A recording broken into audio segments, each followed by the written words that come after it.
Hello friends, today's question. The period of oscillation of simple pendulum of length L suspended from a roof of a vehicle which moves without a friction down an inclined plane of inclination alpha is given by. So we have to find out the period of oscillation of a pendulum which is inside a vehicle. And vehicle is moving down the inclined plane and there is no friction available. So in this case, we are going to use the basic formula for the time period of oscillations, which says that time period T is equal to 2 pi square root of L upon G. G is the acceleration due to gravity and G is nothing but G effective. Okay, the effective value of acceleration due to gravity which will be acting on that pendulum. So we have a vehicle, it is moving down the inclined plane and there will be a pendulum inside it. So let me draw the pendulum separately. So pendulum will be something like this, and in the downward direction we are going to have mg. Let me draw it here. So this is our pendulum. The downward direction we are going to have mg and the angle is given as alpha. So this will be our alpha and it can be divided into two components. This will be tension T and we are going to have this as mg cos alpha and this will be mg sin alpha. And as the vehicle is moving downward, it is moving downward, so there will be a pseudo force which will be acting on the pendulum, so in this direction. Okay, so this will be a pseudo force F, which will be acting in the opposite direction. And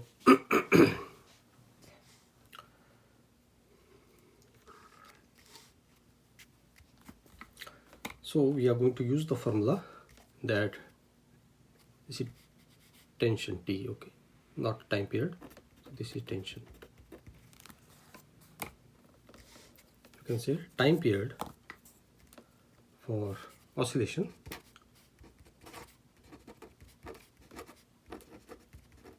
time period of oscillation for simple pendulum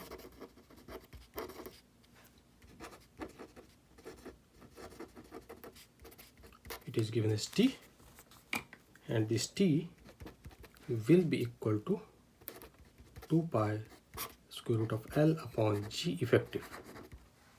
Okay, effective value of G which will be acting on the pendulum. Now in order to find out this effective value of G, we can use three types of different methods. One is here which I've already shown, and for this we can find out that along x-axis we can say the pseudo force F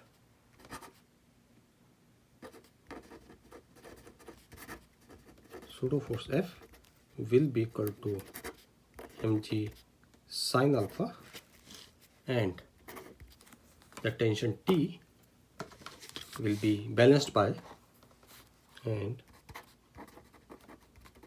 tension T tension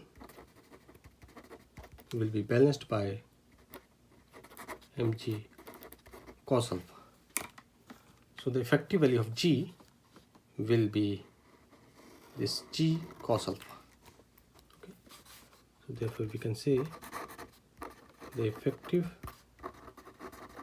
value of G, which is G effective, is equal to G cos alpha. So substituting, we get T is equal to 2 pi square root of L, and we get this is G cos of alpha. So option number A is the correct option.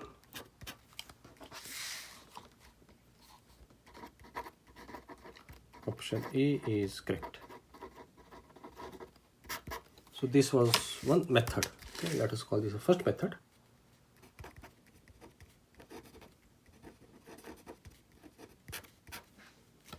We can use second method also to find out the G effective.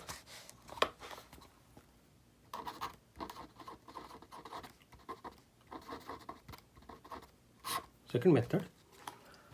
So from this figure itself, okay, as we said that this force F will be balanced by mg sine alpha, therefore we can write that if this is our pendulum and this G is acting in the downward direction, and we have here our G sine of alpha,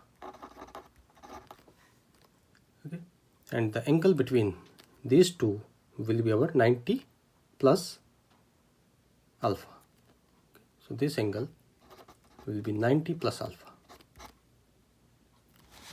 From here we can say this is alpha and this is 90 degree. So total angle between this G and the force, pseudo force, which is equal to G sine of alpha, will be equal to 90 plus alpha. Now we can use the relationship to find out the resultant. So we can say resultant, which is our G effective, will be equal to G square plus G square sine square alpha plus 2G square sine alpha and cos of 90 plus alpha and its square root.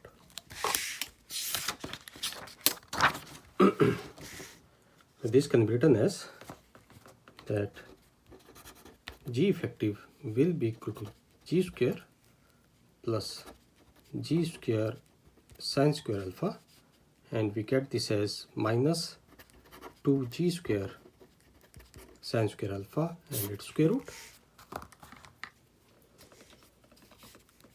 This will be equal to, taking G as common, we get this as 1 plus, and this is our, G sine square, and this gives us minus sine square alpha, which is equal to G square root of cos square of alpha.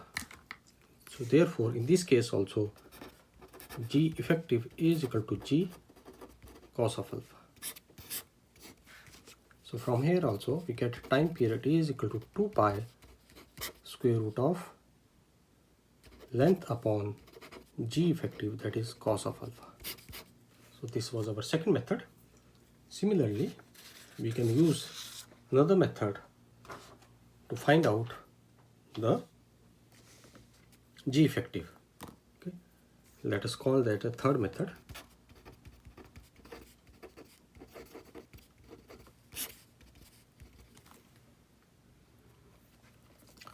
So in this case,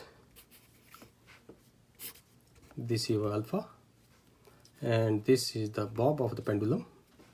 So in the downward direction we have G, and we already know that a pseudo force will be acting this direction, whose value is G sine of alpha.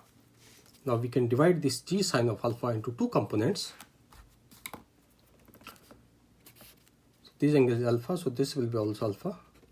So this component will be our G sine alpha and cos alpha, and this component will be our G sine alpha, and we have this as a sine alpha.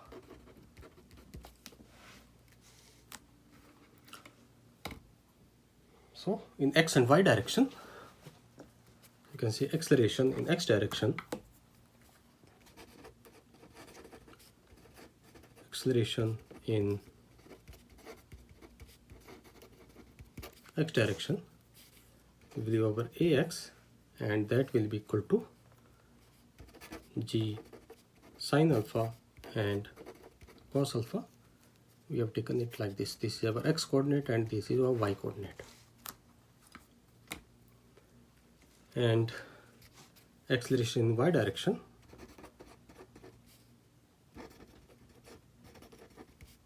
in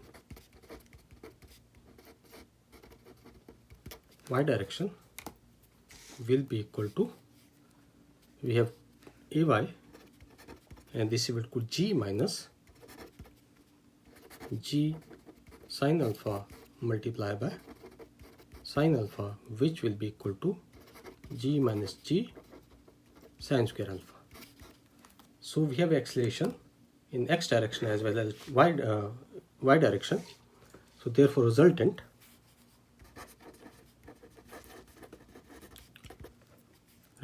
acceleration will be equal to ax square plus ay square and its square root. So substituting the value, ax is our g sin x cos x whole square plus g and sin square x and whole square and its square root. Now it's a simple calculation. So we get this as g square sin square cos square alpha plus, and taking g as common, so this will be coming as g square. Inside we are left with 1 minus cos square alpha and its square root.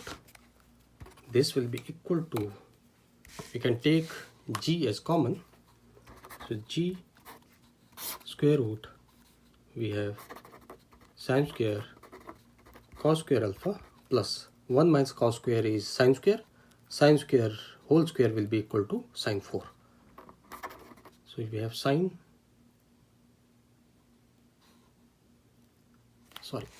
my mistake, this is sin not cos, I wrote it wrong.